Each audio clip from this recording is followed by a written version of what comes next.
τηλέφωνο αυτό δεν είναι ένα απλό τηλέφωνο. Εννοώ ότι δεν είναι χαζό τηλέφωνο. Το τηλέφωνο αυτό είναι ένα από τα 7 θαύματα. Τα νέα επαναστατικά μοντέλα που έφερε η Σάνιο στην Ελλάδα. Τα έξυπνα τηλέφωνα. Τα νέα τηλέφωνα της Σάνιο είναι έξυπνα γιατί θυμούνται, αφού κρατούν στη μνήμη τους 30 αριθμούς κλήσεως που επιλέγονται με το πάτημα ενός κουμπιού. Είναι έξυπνα γιατί πληροφορούν, αφού δείχνουν την ώρα, την ημερομηνία και τον αριθμό που καλείται. Είναι έξυπνα γιατί υπολογίζουν, αφού μπορούν και μετρούν τον χρόνο που κρατάει κάθε συνομιλία. Είναι έξυπνα γιατί διευκολύνουν, αφού λειτουργούν και χωρίς να κρατάτε το ακουστικό. Είναι έξυπνα γιατί εξυπηρετούν, αφού συνδέονται και με ακουστικά βαρικοΐας. Είναι έξυπνα γιατί επιμένουν, αφού μπορούν να καλούν συνέχεια έναν απασχολημένο αριθμό κάθε 30 δευτερόλεπτα. Είναι έξυπνα γιατί αποθηκεύουν, αφού στέλνουν τα δικά σας μηνύματα και κρατάνε τα μηνύματα που σας αφήνουν όταν λείπετε.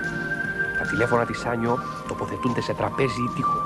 Έχουν σύστημα soft push για εύκολη, γρήγορη και ασφαλή χρήση. Χωρίς λάθη, χωρίς καθυστερήσεις.